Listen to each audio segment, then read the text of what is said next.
No dia 25 de dezembro de 1599, nascia a cidade do Natal, tornando-se assim a quinta mais antiga do Brasil a nascer com o título de cidade, ainda no final do século XVI. A cidade surge através de um decreto real com o objetivo de auxiliar no processo de conquista do território. Porém, apesar do título de cidade, Natal nada mais era do que algumas poucas casinhas de taipa ao redor do Forte dos Reis Magos. A lenta ocupação da cidade ao longo dos 3 primeiros séculos ocorreu especialmente ao redor das igrejas. Os caminhos que levavam a população até as fontes de abastecimento de água consolidaram a ocupação em áreas como a atual Rua Santo Antônio, conhecida anteriormente como Caminho de Beber Água, pois ligava o núcleo da cidade às águas do Riacho do Baldo. Durante a época colonial, Natal era delimitada por 2 cruzeiros. Ao norte, a cruz instalada nos arredores da atual Praça das Mães, e ao sul, uma cruz na atual Praça da Santa Cruz da Bica, no bairro que é hoje a Cidade Alta. Na área onde atualmente localiza-se a Praça André de Albuquerque, antes Rua Grande, encontravam-se os principais elementos que marcavam a Natal colonial: a Igreja de Nossa Senhora da Apresentação, a Casa de Câmara e Cadeia e o Pelourinho. A partir do século XVIII, Natal passou a crescer em direção ao norte, com a construção de uma ponte de mais de 130 metros ligando sua área construída à Ribeira, que ainda era pouco ocupada. A partir da metade do século XIX, assim como em outras cidades brasileiras, Natal sofreu constantes surtos de doenças. A pouca oferta de serviços de infraestrutura como o esgotamento e as críticas condições de higiene na cidade colaboraram para o crescente número de doentes e óbitos relativos a doenças como a cólera, a febre amarela e a tuberculose. Os médicos e engenheiros da época afirmavam que os odores originados das áreas com materiais em decomposições, como pântano, brejos de água parada, causavam inúmeras doenças, os miasmas. Em Natal, áreas que alagavam com facilidade, como o Baldo e a Ribeira, foram apontadas como áreas críticas. Com o aumento do número de mortos e enfermos, tornou-se comum realizar os sepultamentos nos arredores de igrejas ou cruzeiros, mas a prática tornou-se cada vez mais criticável, pois acreditava-se que seria grande foco de propagação de doenças. Em 1855, ocorreu a primeira grande intervenção do Estado com o objetivo de combater os miasmas. Ao autorizar a construção do cemitério fora dos limites da cidade, onde hoje situa-se o bairro do Alecrim. Em conjunto, outras providências foram tomadas, como a limpeza da área central de Natal e a criação do Hospital da Caridade no mesmo ano, a primeira edificação da cidade designada a abrigar os doentes. Outras medidas no intuito de higienizar ocorreram ao longo do século. Em 1882, a cidade passou a contar com água encanada e no mesmo ano foi fundado o Lazareto, construção distante da cidade que isolava coléricos, variolosos e portadores de transtornos mentais da cidade da população sadia. Já nas primeiras décadas do século XIX, Natal já possuía 2 áreas consolidadas, a Cidade Alta e a Ribeira. Outras regiões habitadas, como as Rocas e o Paço da Pátria, não faziam parte do núcleo urbano central.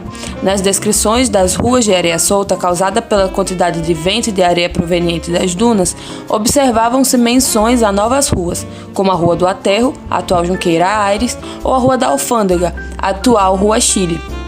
Embora aumentando a sua população e demonstrando cada vez mais sinais de modernização, a Natal do final do século XIX e quase século XX ainda não contava com nenhuma iluminação pública.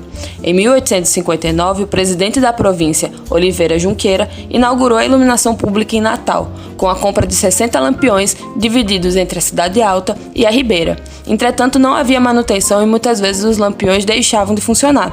A situação da cidade do Natal era precária, não havia água encanada nem esgoto. Personalidades como Henrique Castriciano afirmavam que Natal ainda era uma cidade com fisionomia de aldeia. Contudo, a velocidade do crescimento e a dinâmica da cidade estavam prestes a mudar. Apesar da situação precária, a cidade do Natal iniciou diversos projetos de infraestrutura, tanto na capital como no interior. O objetivo era desenvolver o Rio Grande do Norte, por meio da criação de estradas de ferro para escoar a produção do interior e do melhoramento do porto localizado em Natal para a circulação das mercadorias. Com relação às ferrovias, em 27 de fevereiro de 1881 se inicia a construção do ramal entre Natal e Nova Cruz. No ano seguinte, os primeiros 41 quilômetros da linha foram inaugurados e em 1883 o trecho se estendeu até Ceará-Mirim. Outras estradas foram sendo construídas, mas somente após a proclamação da República.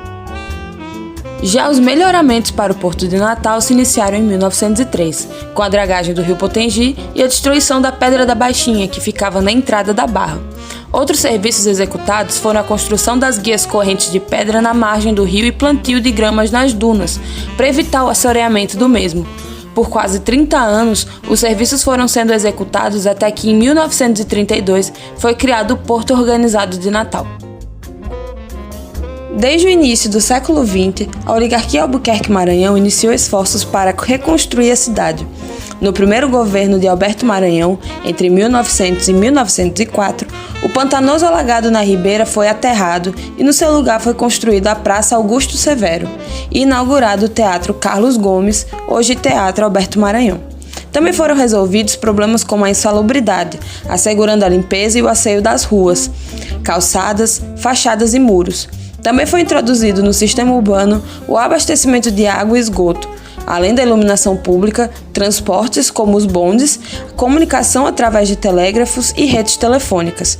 A infraestrutura geral da cidade também sofreu diversas mudanças, com a construção de escolas, hospitais, bancos e teatros. A cidade assim se transformava, buscando se afastar cada vez mais do seu aspecto de vila.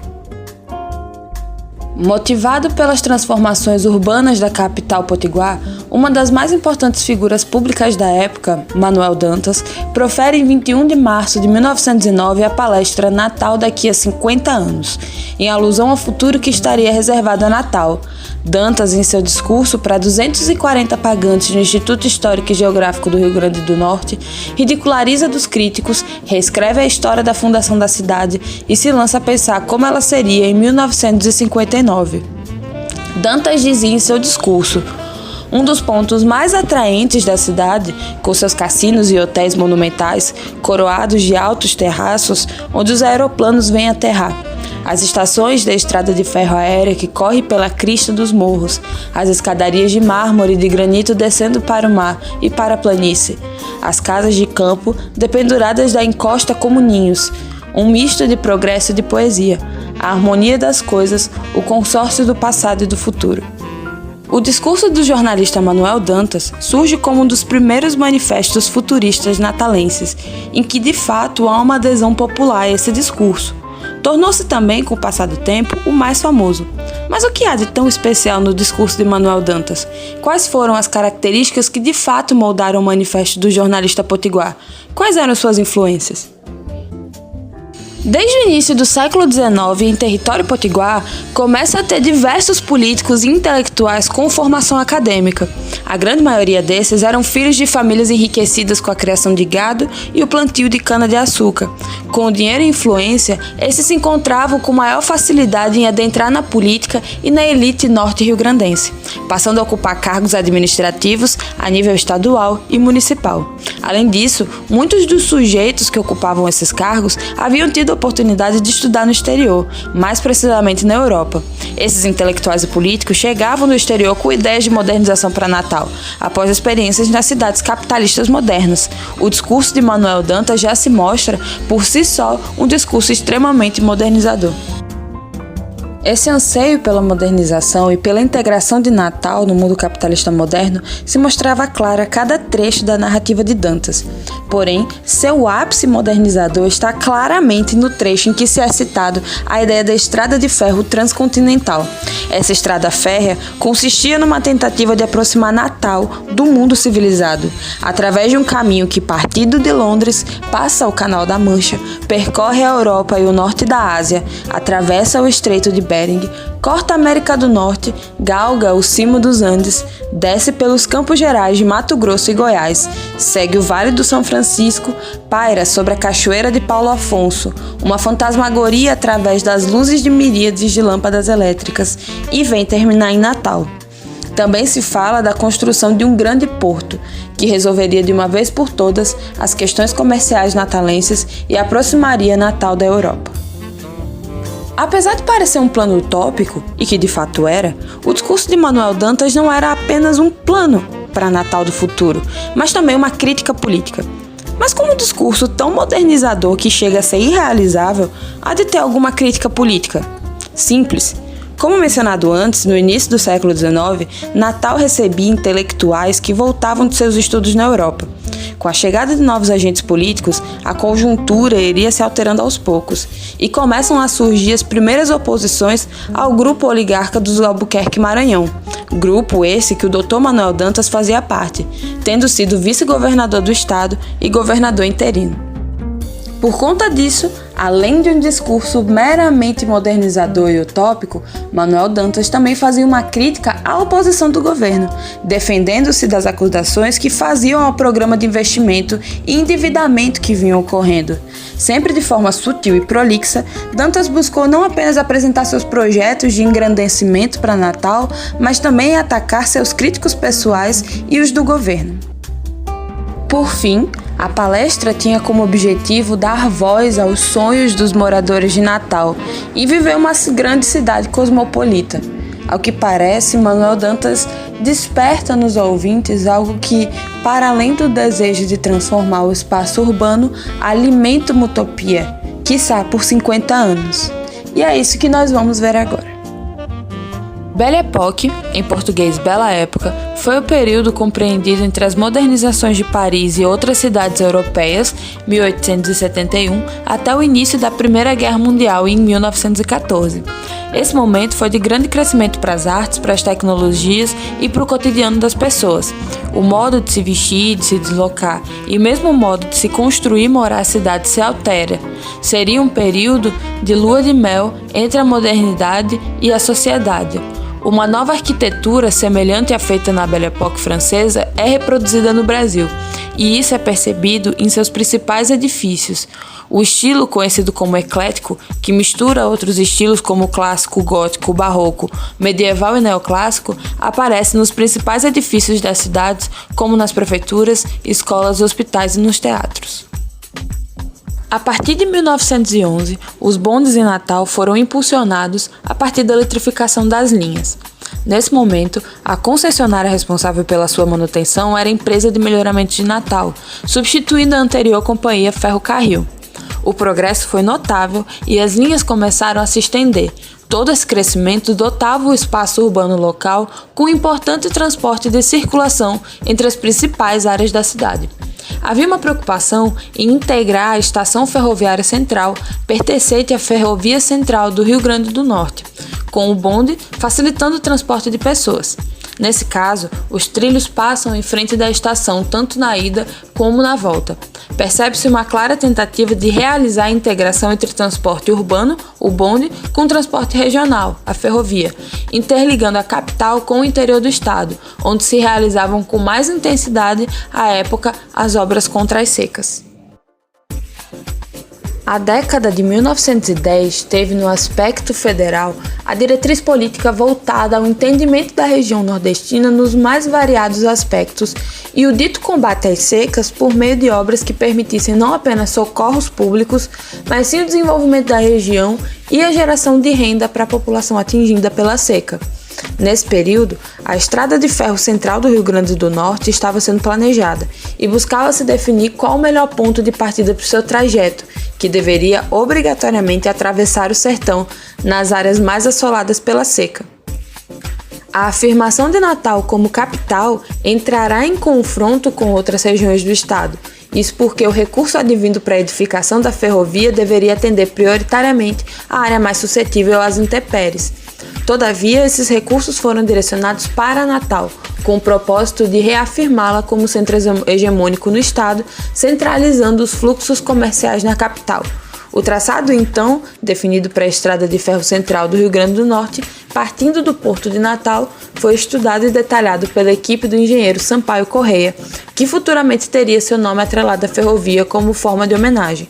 O primeiro trecho da estrada ligaria Natal ao Vale do Ceará Mirim, importante polo da produção açucareira. Com o crescimento econômico e populacional de Natal, o Plano Geral de Sistematização, que foi elaborado pelo arquiteto greco-italiano Giacomo Palumbo entre 1929 e 1930, consolidou as diretrizes das resoluções da Intendência Municipal, que estabelecia a expansão urbana da Cidade Nova, atual bairros de Petrópolis e Tirol, e os estudos técnicos desenvolvidos pelo engenheiro Henrique de Novaes. Reuniu as ações urbanísticas realizadas até então, apontando novos caminhos para o crescimento de Natal nas próximas décadas. O Plano Geral de Sistematização foi regulamentado e usado como referência até 1947, pelo menos. Em 1932, com o prolongamento da Avenida Rio Branco, fica previsto uma segunda ligação entre a Ribeira e a Cidade Alta. O desenho urbano fica mais preciso, com calçadas e canteiros. Posteriormente, é pensada a construção de um bulevar de contorno, conectando a margem do Potengi à orla urbana da Praia do Meio à Ponta do Morcego. Com isso, é criada a Avenida do Contorno e depois a Avenida Café Filho. Em 24 de fevereiro de 1929, Giacomo Palumbo dá suas impressões para a estética de Natal. Ele pondera que para o desenvolvimento urbano é necessário pensar a ausência de uma avenida ao redor do Potengi, partindo do porto ao Paço da Pátria, e que era necessário arborizar a cidade e os seus trajetos com a construção de grandes parques. Assim, Natal cumpriria o papel de cidade-jardim. É importante saber que, na época, mesmo Petrópolis e Tirol tinham edifícios sem instalação sanitária. O Alecrim, que era o bairro mais populoso da época, tinha apenas 3/4 dos seus edifícios sem instalações sanitárias. Dos mais de 6.500 edifícios em Natal, aproximadamente 57% se encontravam nessa situação. Essa situação era sempre apontada pela mídia e pela sociedade, então é contratado um novo plano urbanístico para Natal em 1935. O Plano Geral de Obras foi elaborado pelo escritório Saturnino de Brito. Esse plano geral gerou um grande impacto no tecido físico da cidade, com abertura, alargamento de ruas, novas perspectivas urbanas, alterações da paisagem com parques, mirantes, entre outros. Ao analisar o discurso de Manuel Dantas, entendemos que ele não está descolado de uma necessidade iminente nas capitais do início do século XX. Natal não esteve atrasado em seu planejamento urbano, buscando, dentro de suas limitações, garantir sua presença na vista do povo brasileiro. Esse desenvolvimento é também cheio de desigualdades, repressões e incongruências. As praças da Cidade Nova conheciam os piores preconceitos da elite natalense, e o surgimento das periferias afastadas do centro remonta um cenário nacional de exclusão social e higienismo. Natal não deixara de ser a cidade das lágrimas que Manuel Dantas buscava dissolver em seu discurso.